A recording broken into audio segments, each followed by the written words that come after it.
Okay, so let us start.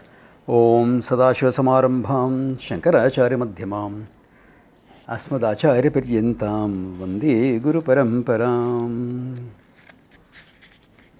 Akhandam Sachidanandam Avang Manasa Gocharam Atmanam Akhiladharam Ashraye Bhishta Siddhaye. Okay, with that, yeah. Any questions, clarifications, or shall I go ahead? Last verse that we saw, sixth verse, he had mentioned all the qualification necessary. It looks a bit daunting, okay? But remember, preparing your mind is a finite thing. You're getting your mind ready. Therefore, kartum shakyam, akartum shakyam, anyathava kartum shakyam. Can do, need not do, it can be done differently. Need not do is not an option here because we want to know the truth. Unless you don't want to know the truth, then that's an option. But if you want to know the truth and make it a fact of your life, then you need to get the mind ready. There are other ways of getting the mind ready also. I have not done all the karmas, etc., etc. I have not done. But my mind was ready. That's why he puts a clause there saying, Asmin Janmani Janmantareva. This is an Ananta Yatra that we are on. Lifetimes after lifetimes you have lived. Okay? Done various things in life. And all that has brought us to this moment here where we have a chance to know the truth.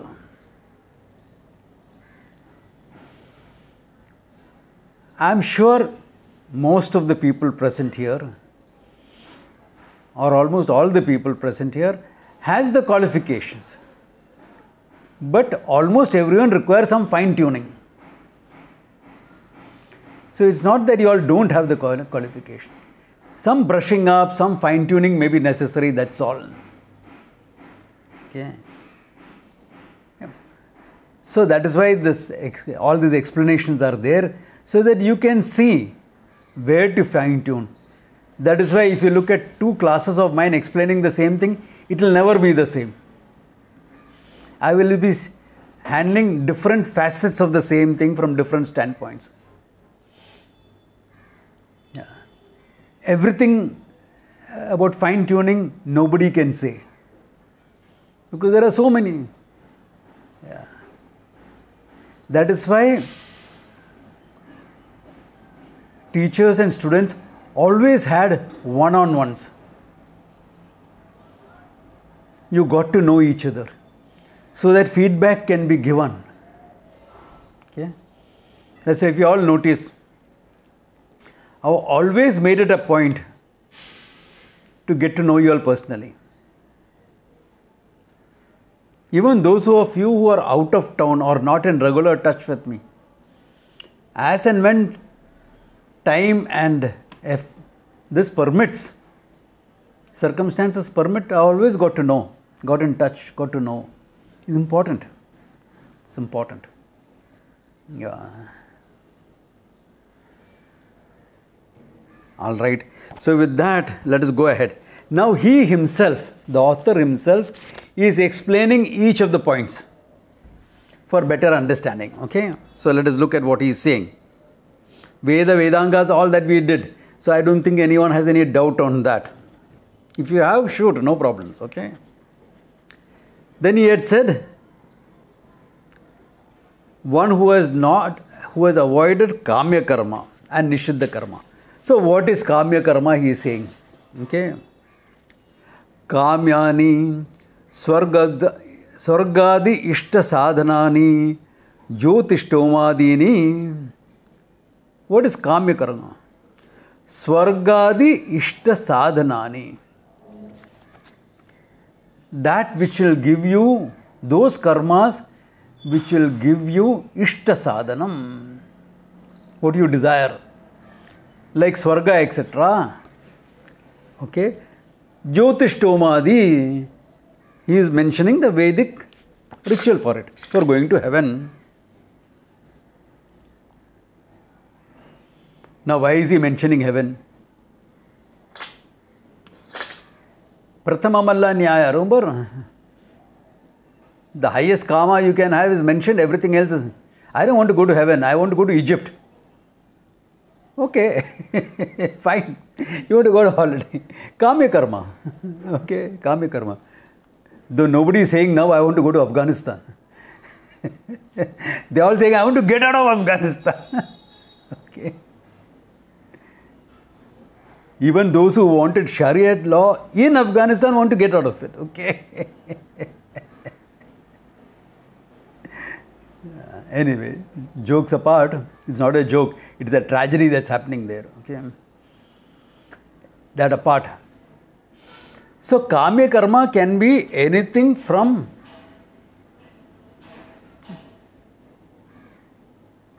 wanting to eat a sweet on Raksha Bandhan, sweet meats on Raksha Bandhan, to going up to heaven. Anything in between is Kamya karma. Can you avoid Kamya karma totally? You are a human being.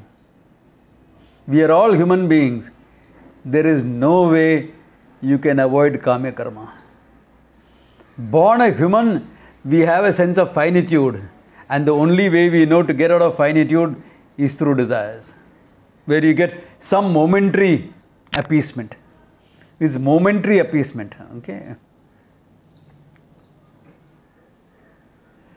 That is why the whole idea of Karma Yoga came into the picture. Why? Because we attribute, when we have a desire, we are attributing the quality of Ananda to the object of desire.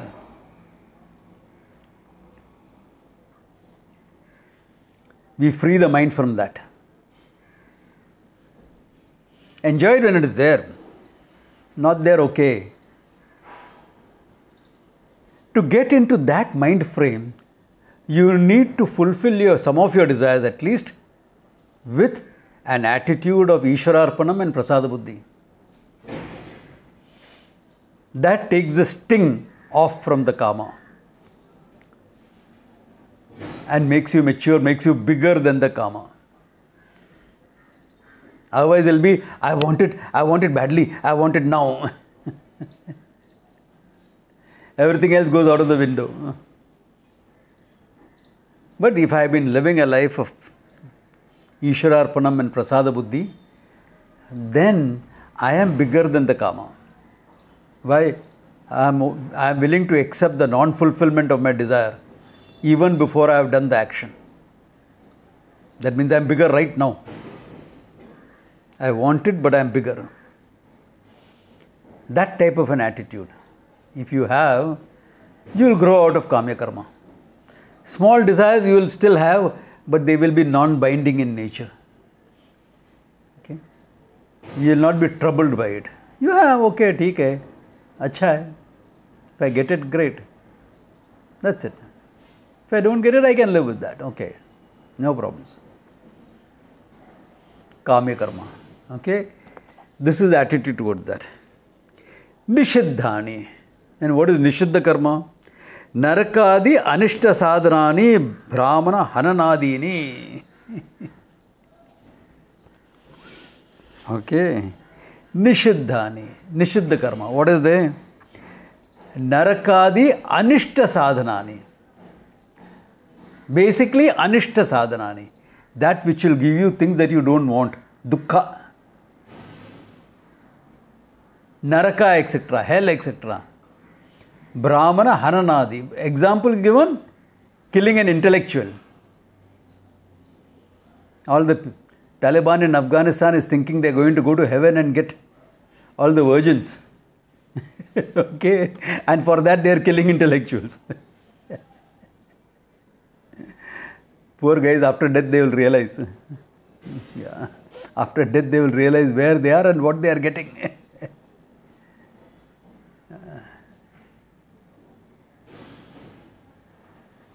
Anishta sadhana.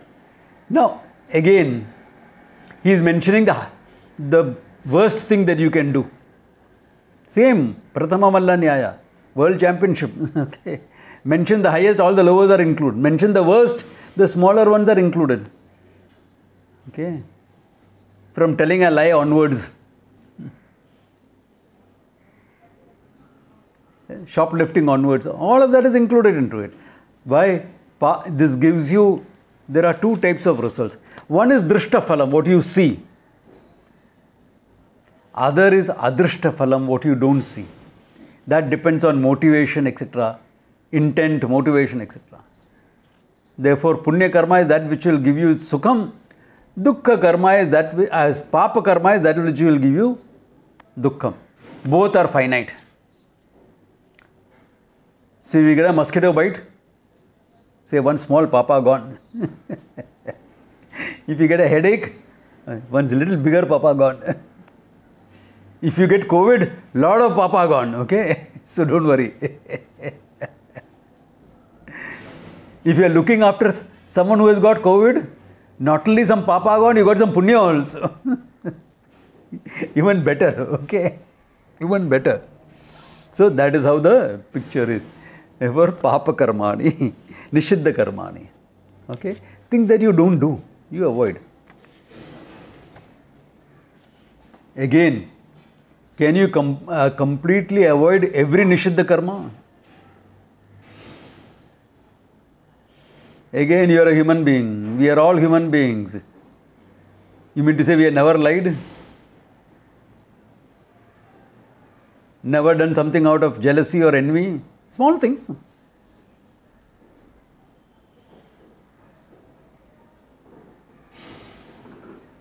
Never caused pain to somebody?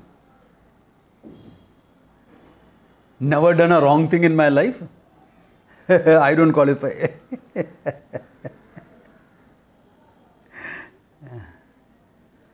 I have quite an impressive list of the good things I have done in my life. And even a more impressive list of the wrong things I have done. Okay.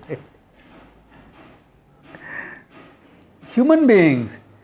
Therefore, what do you do for that will come a little later. But these are things to be avoided. Nishiddha karmani. Okay. So maybe we should look at that, because nishiddha karmani. Okay. Jump to verse 11. Jump to verse 11. Okay. Prayaschittani papakshaya sadhanani chandrayana adini. What is prayaschitta? Papakshaya sadhanani. Those actions that you do for papakshayam, for negating the papa karmas that you have done. Papa karmas, nishiddha karmas. If you have done nishiddha karmas, you do prayaschitta karma. Prayaschitam is making amends. Making amends. He gives an example. Chandrayana vrata.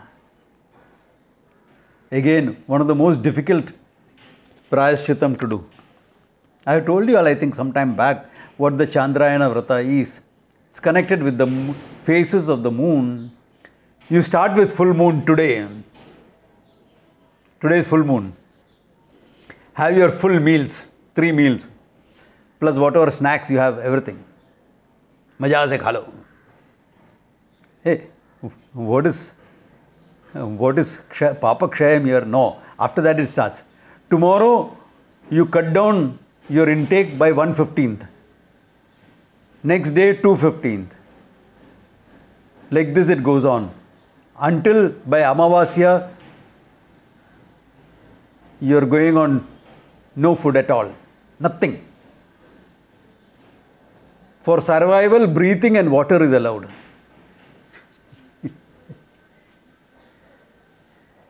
Yeah. Then, after the full moon, Prathama, the first day, you take 1/15 of the food. Next day, 2/15. It goes on like that.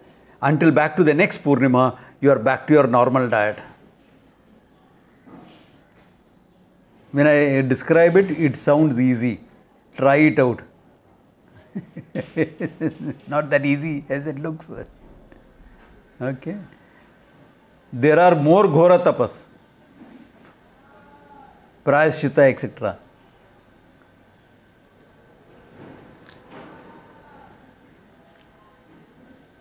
You remember hearing about Kumarilla Bhatta? Mandana Mishra's guru in Mimamsa? याद है? Yeah. There is a great scholar, Vedic scholar, called Kumarilla Bhatta. In fact, Mimamsa, Purva Mimamsa means Bhatta. Bhatta and Prabhakara, two main teachers. Two great traditions of teaching that, Mimamsa.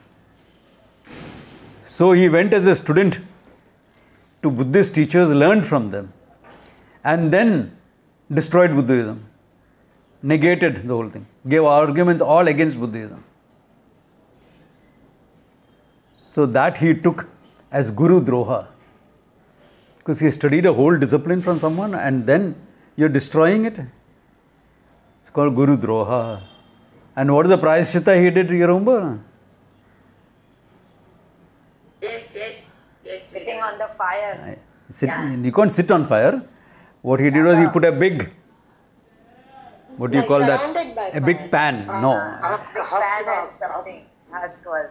Listen, all of you are getting your own, on your own trip. Big frying pan. Huge one. Underneath fire. Put a layer of rice husk on top. Sat on it. Covered himself with rice husk up to his neck. And got his disciples to light the fire below. He literally cooked himself to death. Prayashchita. The highest prayashchita possible for Guru Droha. Because it is such a big, he thought. And that is the time Shankara comes to him. And he says, it's still getting warm only, it just started. He says, please read out your Bhashya to me. So Shankara reads out. He says, wow, what a fantastic work. Just by listening to that Bhashya, my delusion is gone. I am free. So Shankara says, shall I put out the fire? Because once you know the truth, what prayashchita you are talking about? He says, no, all my life I have lived by the Vedic karma, let me die by it. Let me die by it. Go debate with my student Mandana Mishra and convince him about all this. Prayashchita karma. We don't have to do anything like that, don't worry. Okay. But you make amends. Starting with a simple sorry, you do something to make amends for the wrong that you have done. To the people that you have done. Wrong always means there's some people involved. This is not meant to make you feel guilty. This is meant to free you from the guilt. If I have done wrong, I am a human being. I am sensitive enough to recognize I have done something wrong. Therefore, I do a prayashchita karma. Some of you may ask me, but Swamiji, the people I have done this to are dead and gone. Then what? That's why you have religious prayashchita karmas, Vedic prayashchita karmas, Pauranic prayashchita karmas. For papakshayam, because it frees me from the guilt, etc. My mind is clear. From the hurt that I have caused, I free myself. Okay? Prayashchita karma. Okay, then come back. This is because as a human being, I may have done something nishiddhani. Sometimes it may be from a previous lifetime. If you are suffering too much in this lifetime, you know there is something in my previous lifetime which I have done wrong. Then you go to a good astrologer and check up. What is it in my karma? And I am telling you, it's easy to find it. Past is always easy to know. including past lives. He will tell you this. Yeah.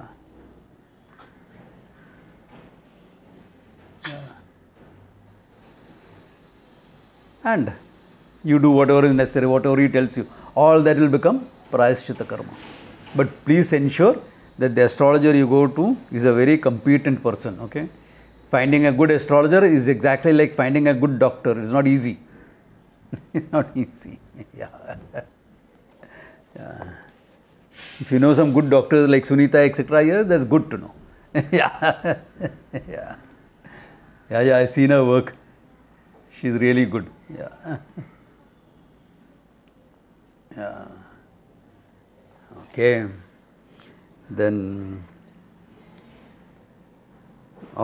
come back to verse 9. What is Nityani? Akarne pratyavaya sadhanani sandhya vadanadini. Now he is going by the definition of Purva Mimamsa. In what is Nitya Karma? Nitya Karma are those karmas that you are supposed to do every day. Starting with having a shower onwards.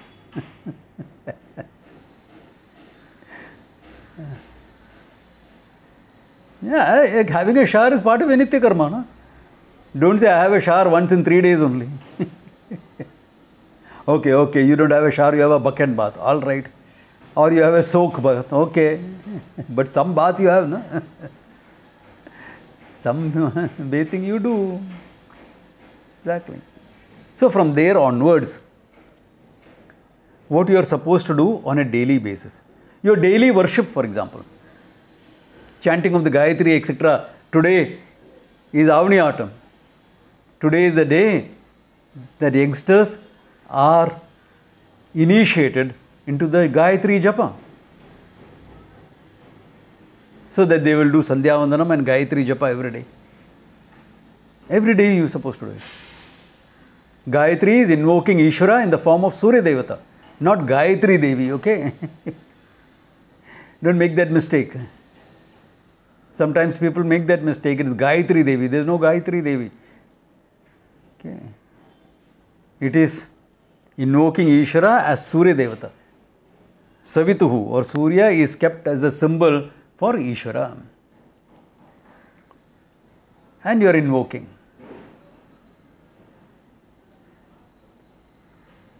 So, that is supposed to be Nitya Karma. Daily worship that you do. Which will also include your secular duties. Your work, including work from home. Whatever you are supposed to do. Secular. Worldly duties. I don't like to use the word secular. Let me use the word worldly. Worldly day-to-day things. You are supposed to do a lot of things, no? Take care of your children. Partners take care of each other. There is duty towards each other also, isn't it? Duty towards your parents, duty towards your children, duty towards yourself. All these are Nitya Karmani. He says, he gives a Purva Mimamsa definition, which is not accepted in Vedanta. He says, Akarne Pratyavaya Doshaha. Now what is that? That is, if you do, there is no result, but if you don't do, there is Papa. Which is illogical as far as Vedanta is concerned. For what you do, you get a result. For what you don't do, you don't get a result. But it is like a crime of omission. You're supposed to do it, you didn't do it. Therefore, there is some negativity. For worldly activities, that will be true. But you did not do it. You are supposed to nurture, take care of your parents. You didn't do it. So, there is something involved in that. Now, take care doesn't mean I have to personally do everything, okay? I have to personally cook for them. Keep a cook, no problems. They require help. Keep a nurse, keep a maid. All that is part of the game. How you manage it is Yatha Shakti. Yatha Shakti. in terms of what you are capable of. Who is to decide? Look at the situation, look at your capacities, and objectively decide it. There are emotions involved, therefore discuss with people, preferably wiser, not people with an agenda. Not people with an agenda. Very important. When you discuss these things, you don't discuss it with people with an agenda. Okay. Which brings me to one point, what I heard that happened a few days back. Dr. Sunita, yes, there you are. Brain stem death will be officially considered death in medicine? Brain death is considered official death. Official death. But then they put the patient, like Indira Gandhi had a brain death. Yeah. But then she was put on ventilator for political reasons, and they don't declare that to the world till they know that it's safe, especially for a big figure like this. Okay. But brain death and even a flat ECG is, of course, you have to take a ECG also at that time. Yeah. And flat ECG and both the things together, then it is declared. Perfect. Perfect. That's why I wanted a doctor to see it rather than I see it. Why am I saying this? That you consult somebody without an agenda. Because I know of a case where this boy is declared brain dead. The doctors have said that his ECG is flat. There is no nothing. But another doctor and his wife, a pediatrician, not exactly an expert in this field, but a doctor should know. If I as a layman can know, a doctor, even if he is a pediatrician, should know this fact. Went and told the parents, their son was in an accident and brain dead. Flat ECG, brain dead, but on a ventilator. So the doctors had said, he's brain dead. Whenever you are ready, we'll pull the plug. Whenever you are ready. And they were consulting people. So this couple whom I know went and told them, miracles happen. I am a life coach. You must take care of your son all his life as long as he is there on the ventilator.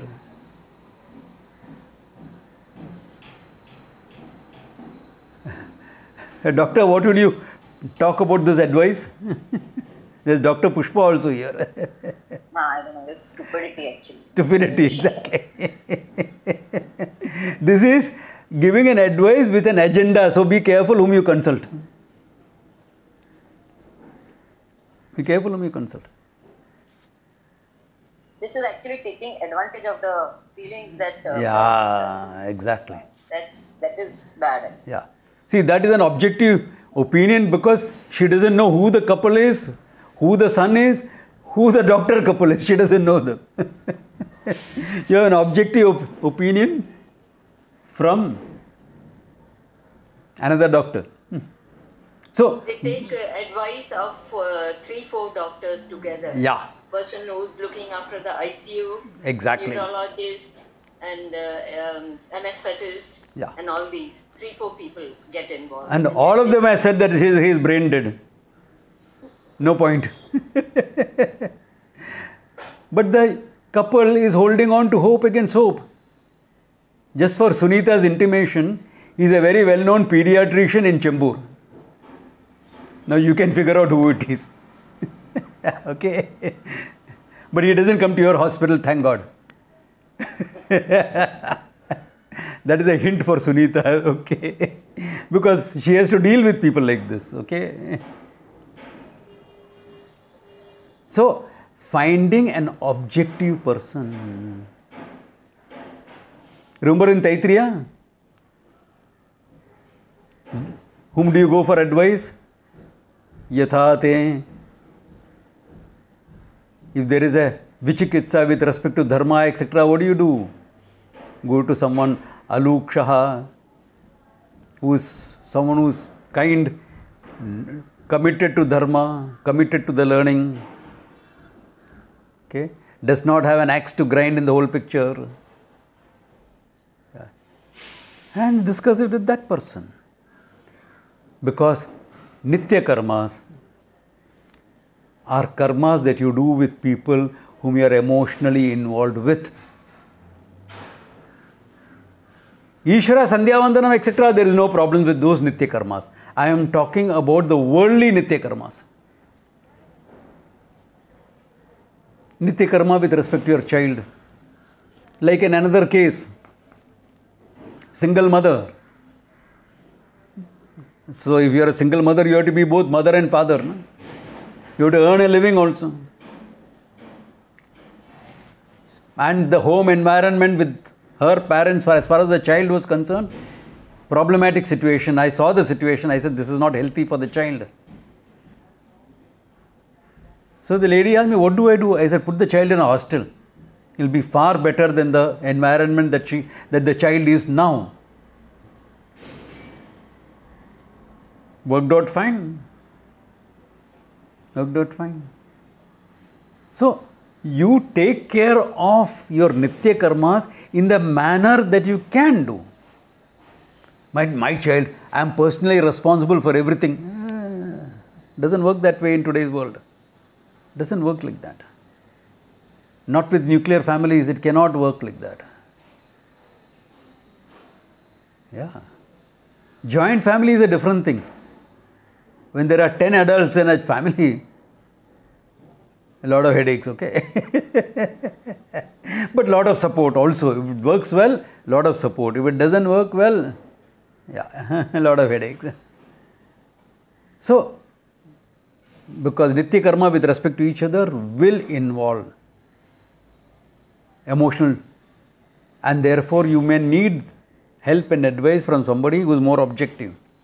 And sometimes between people you may have to put some space, create some space.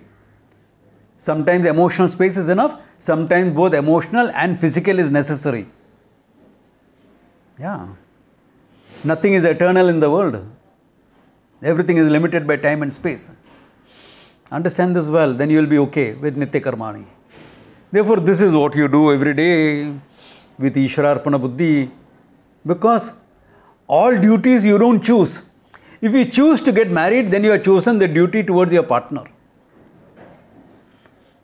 But you are born into a family.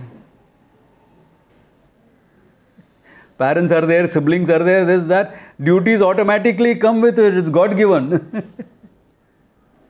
Just because you are born in a family.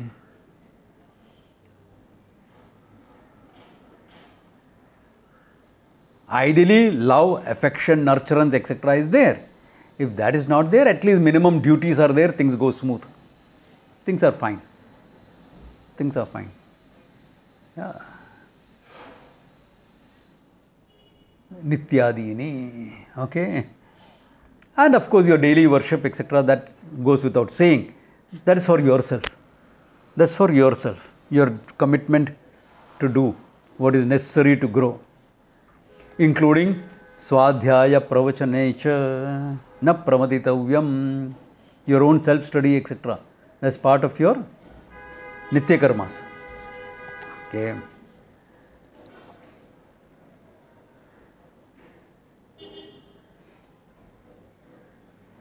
Okay.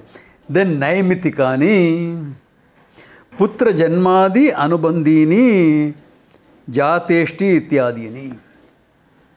Naimitika karma is something that comes on special occasions. Like the example he gives is, when a child is born, you are supposed to do a Jateshti. Nowadays nobody does it, okay?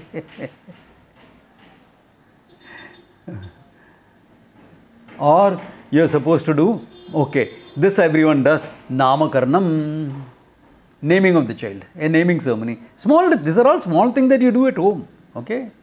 You don't have to call a priest and make it a big affair. Small things you can do yourself. Namakarnam, Mundanam, etc. First haircut. You generally shave. If you go by yoga philosophies, shaving the head creates an upsurge of energy, okay? Going bald naturally does not create it. But shaving deliberately creates an upsurge of energy, okay? Yeah. So, that's why the first haircut is always a mundan. The sooner you do it, the better. Why? The child can be embarrassed after 3 years. So if you are doing it, the earlier you do, better it is. Yeah. If you are doing it, it's not this thing. Anyway, sometime or other you'll have to have a haircut. Namakarnam, this thing, all like this. Then this Vidyarambham, starting of the studies. Okay. Vidyarambham you can do in Dasara. That's it. For all types of studies. Dasara day. I remember as a child, on Dasara day, you were made to sit down and on rice, on a bowl, pan of rice, you are supposed to write. You start with a mantra, Om Harishri Ganapataye Namaha, and then write the alphabets, etc.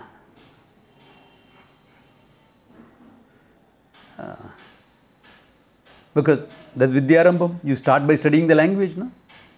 What else are you going to start? And then when you are a little older, you are initiated into Vedic studies on a day like today. Naril Purnima, Raksha Bandhan day. It's a Purnima day. Into the study of the Veda. These are all Naimitikam. You don't do it every day.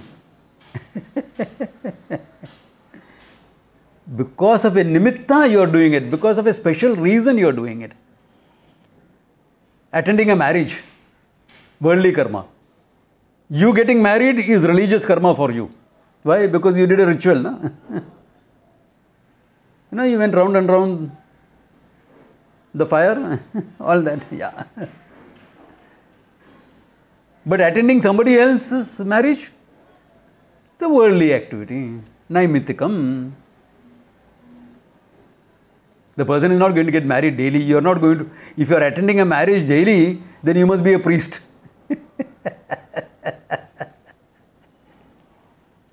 Yeah. But even for you, it is Naimitikam because every day you are not conducting marriages. Naimitika karma. Similarly, in worldly activities also you will have special occasions called for special things. No? At work, a special project you take up, Naimitikam. Your daily work is one thing. If you are a consultant, all your work is Naimitikam only. No?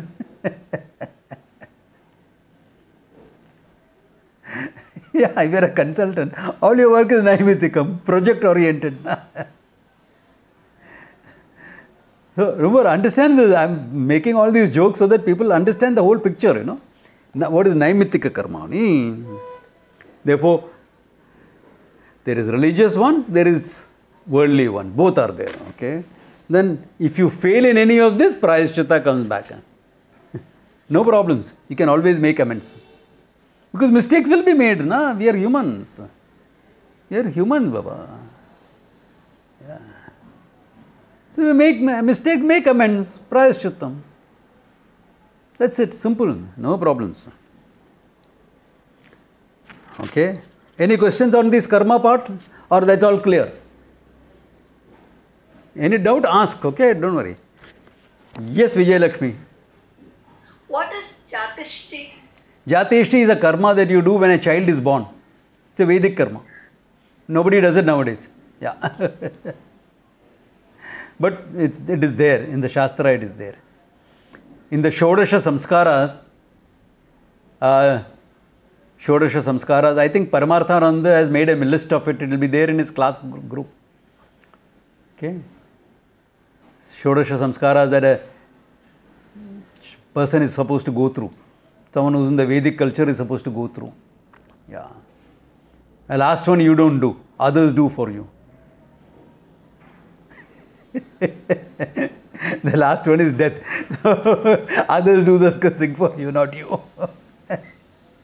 Unless you are taking sannyasa, then you do your own last rites.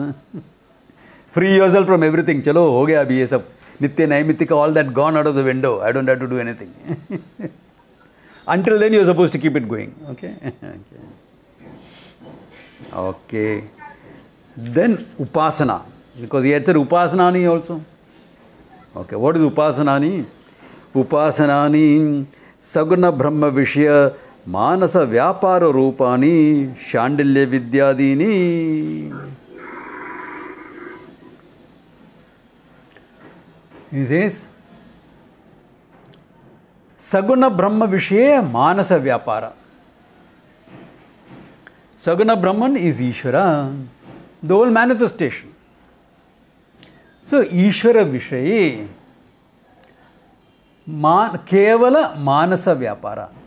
Only a mental activity. Okay, only a mental activity. Yeah. Karma is physical as well. Sandhya Vandanam is physical. Those of you who have done it, you know what you all do with that water and sipping the water and this and then the chanting and all that thing. Yeah. This is purely mental. One Manas Upasana I have taught you all of you. Japa Dhyanam. So Japa Dhyanam is one of the Manas Vyapara. That is part of Upasana. Okay. Or you are worshipping any mental worship. Any worship which is purely confined to the mind. And there are plenty like that. Okay. Remember when you are in the Rishikesh camp, I taught you all some meditation, etc. All there is, any form of meditation is Upasana. But Ishvara should be involved. That recognition of Ishvara should be there. Now there are certain upasanas, they don't call it upasanas, some meditations where they don't mention Ishvara. Like if any of you have studied Reiki, for example, there are some meditations in Reiki. Really speaking, Ishvara is involved there, though the Reiki masters don't know about Ishvara. You are invoking prana, Hiranyagarbha. You are invoking energy, na? Energy is prana, part of Hiranyagarbha, the cosmic mind, the cosmic prana. They know they are invoking cosmic energy. Therefore, really speaking, Ishvara is there in the picture. You can't do anything without Ishvara being there in the picture anyway. Only thing is you don't know that. If they knew it, it would be much more powerful. Yeah. If they knew it and had that Ishvara Bhavam there, that Reiki practice would be much more powerful. Yeah. Therefore, all these come under Upasanani. All right. Swamiji, cultivation is also this thing, over? Yep. Because prana is involved. No? So, when you are bowing to the east, what are you doing? How do you start your cultivation? You first bow to the east, then you bow to the north. No? East is, you bow to the east, east stands for Ishvara, north stands for Guru. So, you are saluting both of them. It's done mechanically because people don't know. Yeah. Or they come from a different religious background, therefore they don't know. But this is where it comes from. And bowing and salutation, there are varieties of it. What is the variety? How you place your hand, that's all. No? Everything else is the same. Yeah. So that's okay. So we have various mudras in our worship also. Okay. Yeah. In your energy work also there are mudras. At higher levels, 9 hands cutting and all that thing, ninja work. There's a lot of mudras are there. Yeah. How you focus the energy, etc. Therefore, all of them will come under Upasana. What does it do? Focus your mind. Antakarna Naischalyam, your mind will sit where you placed it. Your mind is there, means it is there. You will not get distracted. It's training for your mind to remain where it is placed. Samadhanam. Samadhiyate manaha. The mind remains in that place. You have kept it on the study, it will remain on the study. You have placed on your mind on some work, it will remain on that work. It's like what we say in martial arts. It helps your focus have better focus. Okay. Your focus will have better focus. Yeah. Yes. So there is where the upasana plays a role. But remember, Ishvara is always involved. To make it an upasana, Ishvara is involved. Otherwise, it looks like you are playing games with your mind.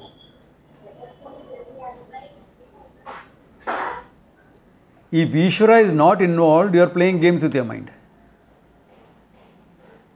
Yeah. If Ishvara is involved, then it becomes worship, upasana. So even in the so-called worldly meditations that you learn, like Reiki, pranic healing, etc., recognize where Ishvara is involved. Convert that also into a worship. Pranic healing, directly you are using the word prana, no? Hiranyagarbha.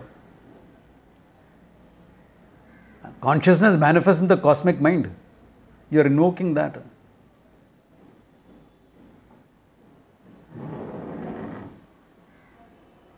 Important to see it that way. Okay. Yeah. I mean, that doesn't mean when you are going for some Reiki or pranic healing or some cultivation, etc., that you speak about all this. Okay, not necessary. Keep it to yourself. Yeah. Because people from different religions are involved. So let the person who is teaching all this teach it his or her way. The small modifications you make for yourself. Yeah. Now, what is the phalam? What are you doing all this for? Because remember, if it's not going to help you, what are you going to do it for? What are you doing it for? It has to help you somewhere or the other, no? Yeah. Therefore, he says, Etesham nityadinam buddhi shuddhihi param prayojanam upasananam tu chitta ekagriyam tam etam atmanam veda anuvachanena brahmanaha vividishanti yajnena danena tapasa ityadi shruti tapasa kalmisham hanti manusmriti ityadi smritescha. Okay. Etesham, by these nityadinam, nitya naimittika karmadinam, buddhi shuddhi.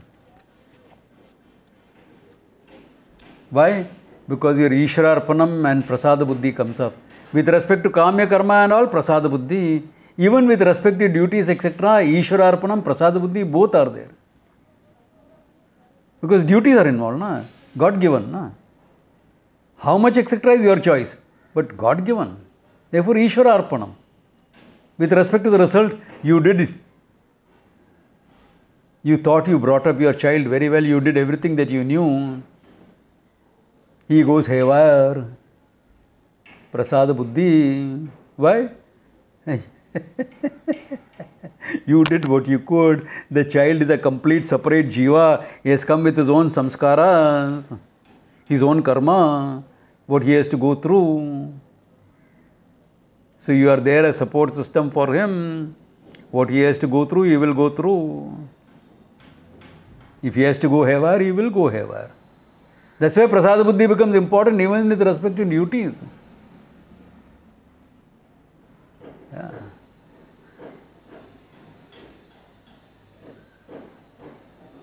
Yes. No child, I am giving this in writing, no child will be exactly what the parents want the child to be.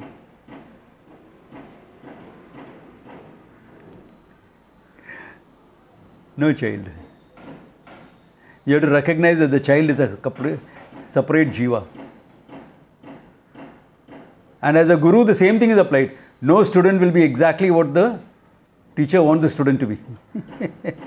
That's why teachers don't want the student to be anything other than what they are. We are only helping you all to get to moksha. Everything else you be what you want. So if you are not doing enough for moksha, we will confront you. Otherwise, you be what you want to be. Your lifestyle, your choice, all that is yours. You want to take sannyasa? Fine, we will decide. Then I have to come into the picture. You want to get married?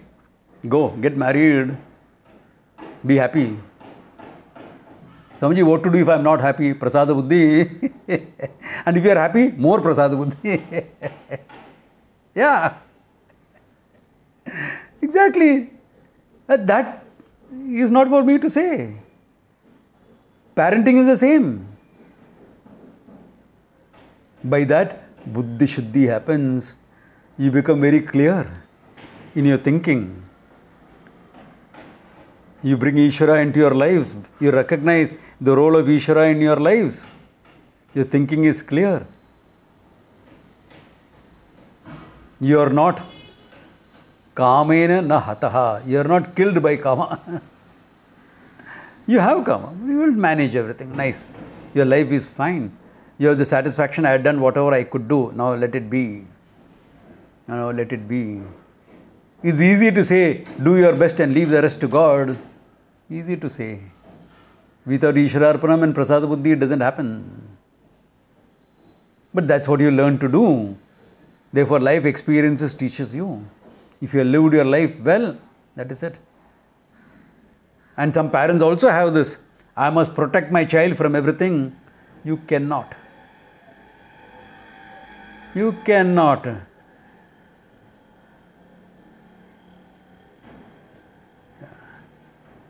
I cannot protect my kids in my youth workshop from everything that they are going to face in life.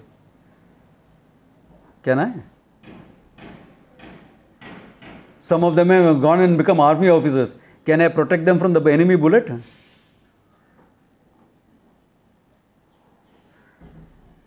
Tell me. Can I protect them from all risks they are going to face in their lives?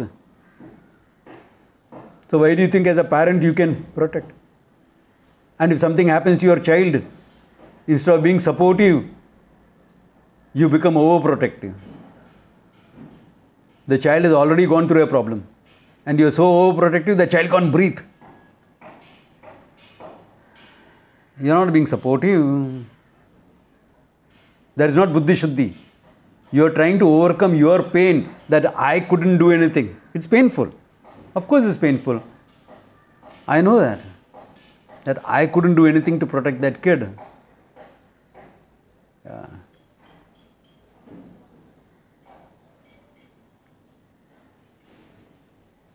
And sometimes the child refuses. Like I know a girl suffered from date rape. Raped on a date. So I told the child, tell me who it is, what it is. I don't want to make a police complaint and everything. All right. Don't want to make a police complaint, etc. Tell me who it is. I will put the fear of God into him. She didn't want. So what do? You support the child to heal. You think my hands don't itch when I hear something like that? You think I don't feel anything?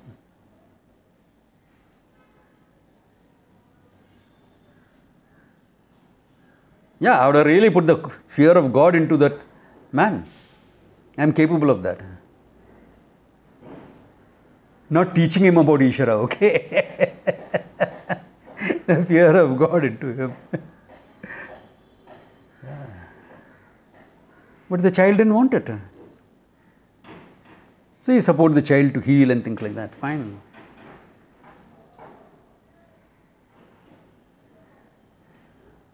Not out of your feeling of hurt and helplessness that you couldn't protect the child, you sort of smother the child. No, that's not done. That's not done at all. Or push the child to do this, push the child to do that. Why? Because the child has to heal, the child will heal. Human beings are amazingly resilient. Child will heal. You be there for support. Yeah. I know this happened a few years back and the child is wonderful. No more a child. A 30-year-old woman and perfectly fine.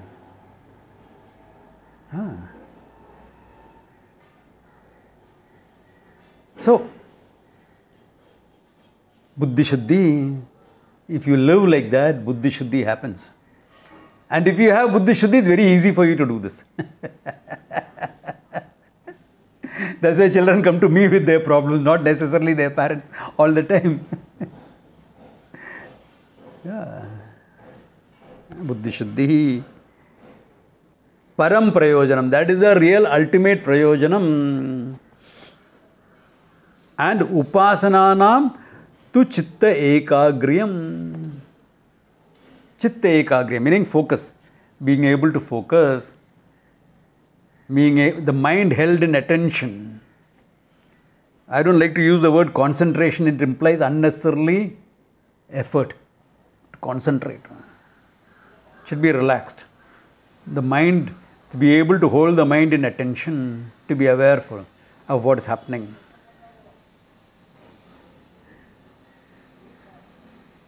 Yeah.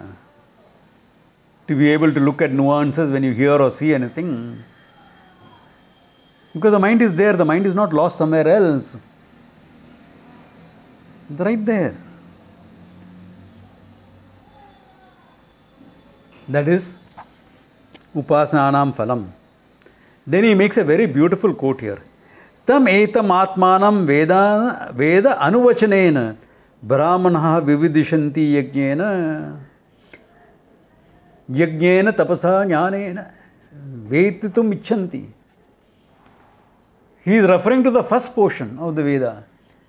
Through various rituals, etc., the person who wants to be a rishi is trying to know the truth. But why yajna? Why not directly come to Upanishad Pramanam? Because he knows Buddha Shuddhi has to happen. Therefore, the ultimate purpose of even the first portion, which deals with Dharmartha Kama, is really speaking to come to moksha. Sarvato akhilam karma jnane parisamapyate. All karmas ultimately has to end up in knowledge. Why? Karmas help you grow. Life is not a spectator sport, it is meant to get involved in. Yeah. Therefore, getting involved in life, doing things, that's what makes people grow. Not being a bystander. Not being a bystander. A bystander will make you a reporter or a photographer. Though modern reporters are not bystanders, they are actively working to create their own narrative. They manufacture news. Especially if you look at things like imprint and everything. My God. The print, not imprint, the print. Manufactured news is so evident it becomes. Bias is so evident. Oh my God. They try to make it look objective. Yeah, but they forget that all their readers are not subjective. There are people like me who are very objective and look at it.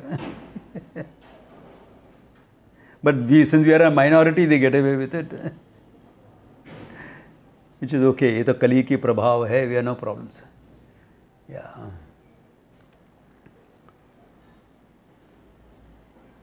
So, to get involved and grow. Yajnena, danena, tapasa. Nitya naimitika. Karmas. Karma yoga buddhi, Ishvara arpana buddhi. Your upasanas, etc., meditations, etc., simple japa dhyanam if nothing else. All that makes you fit for knowing the truth. Yeah. That's why he said that here, okay? Tapasa kalmisham hanti ityadi. Tapas also. Yeah. All the kalmashas, raga, dvesha, likes, dislikes, all that guilt, hurt, pain, all that thing goes away. Therefore, whatever you do to remove all this is part of your tapas, including therapy, okay? Modern thing. And if you look at how much therapists charge nowadays, it really becomes tapas.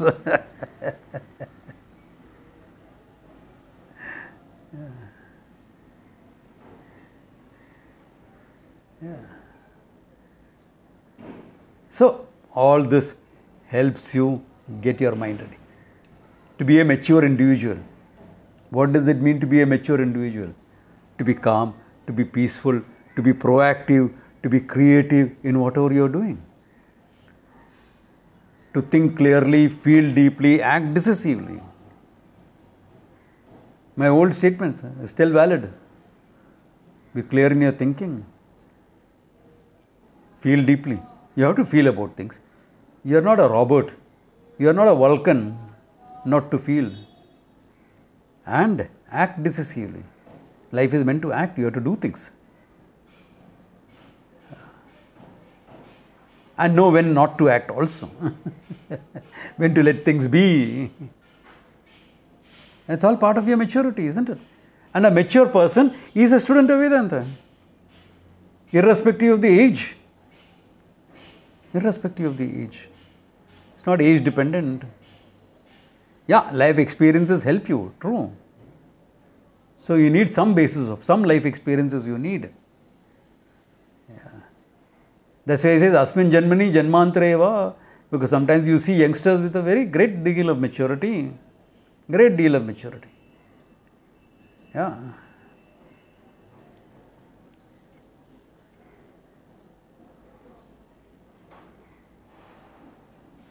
And you see older people also who are mature, who are great mentors and role models to their juniors. And you see idiotic old people also. Both you see. Whom you know, if it was not so old, I would have given a whack. But because he's an old person, I am afraid to whack him. कुछ हो जाएगा तो उसको.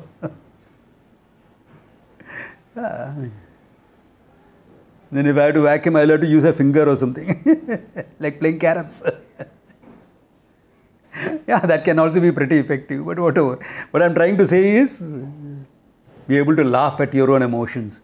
Idiot, yeah, laugh at it. Make a joke about it. You're okay then. So whatever that anger or this thing comes is dissipated within a minute. That ability is maturity, to dissipate your anger.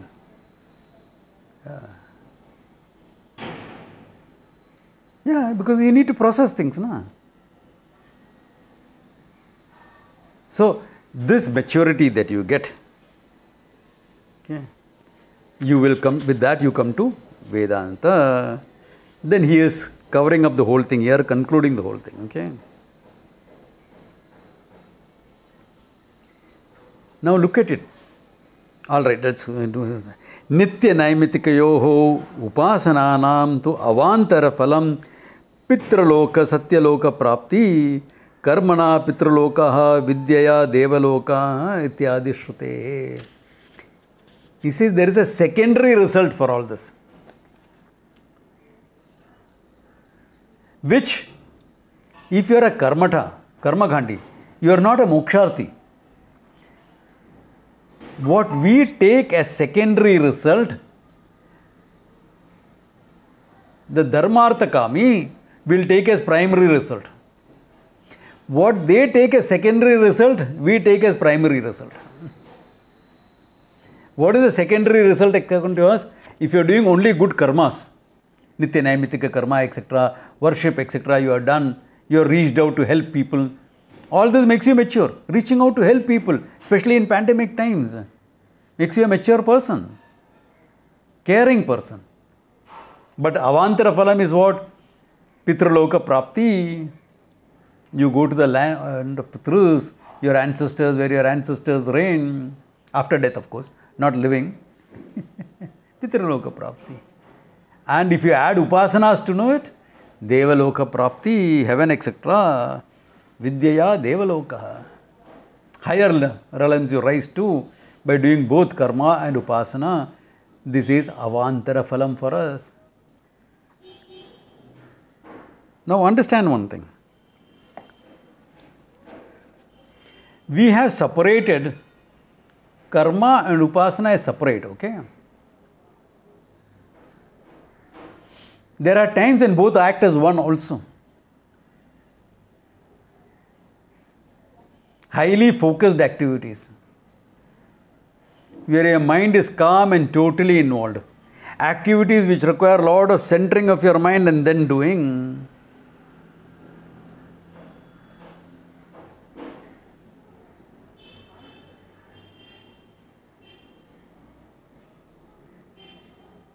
You can convert, for example, a yoga practice into an upasana also. Very few people reach there. Very few people, I'm telling you, reach there. Not that easy. Those of you who are into yoga, I can teach you that in some camp or the other, okay? Because this requires my personal supervision, okay? One-on-one supervision requires. Yeah. Those who are learning Tai Chi, etc.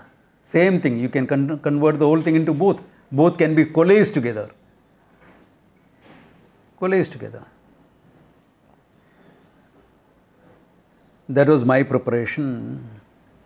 Of my mind came from there. Yeah. Tested in real life situations. Yeah. Tested in real life situations.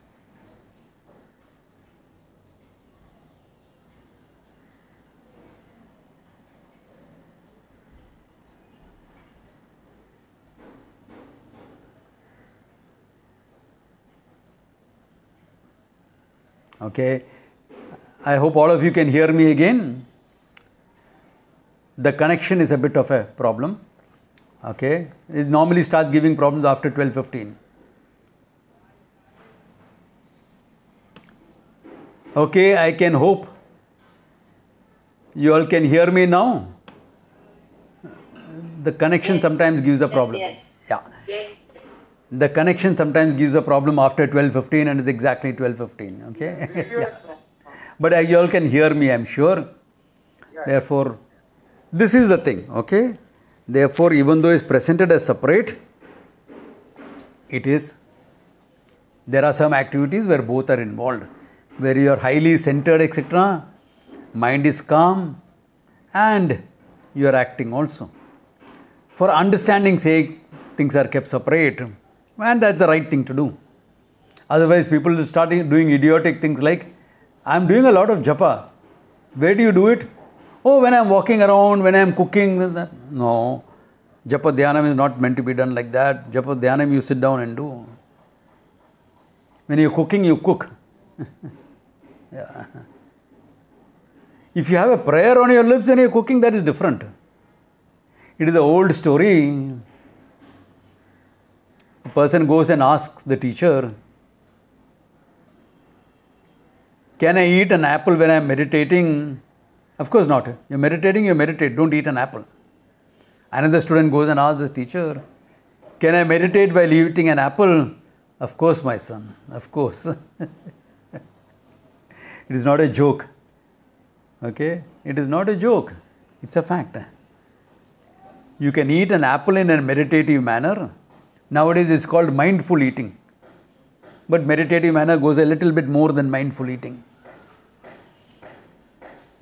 Yeah. So that's what the second student was talking about. Whereas the first student wanted to get distracted by eating an apple. He couldn't meditate, so he wants to eat an apple in between. He's a foodie. Healthy foodie maybe, but still foodie. Yeah. So, if you keep this in mind, then you will understand where the whole thing comes about. Then, after that, what is the result of all this? When you lived a life like this, you are supposed to be a Sishya. Who is a Sishya? Siksha Yogyaha. If you don't have that, you are a Vidyarthi. Like our college students. You have a desire to know. But where will you find them? Not in the classrooms, in the canteen or the local addas.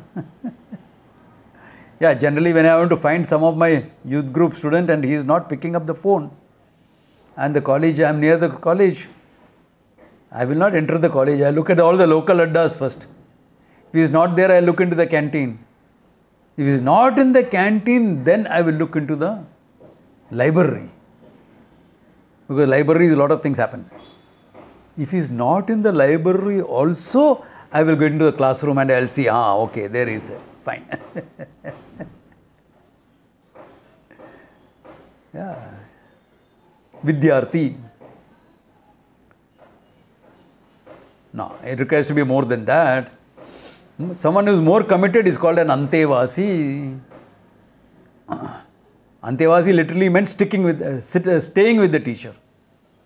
And some of you have stayed 30 years. Good. Antevasi. You have to go more than that. You have to be a Sishya. Siksha Yogya, one who deserves to be taught. What is that? What do you mean by being deserved to be taught? Deserved to be taught, you have sadhana chatushtayam. Sadhana chatushtayam. What he said, sadhanani, the various mental qualities you achieve so that you really become worthy of being taught. Just because we teach everyone doesn't mean everyone is worthy of being taught, okay? Vidyati,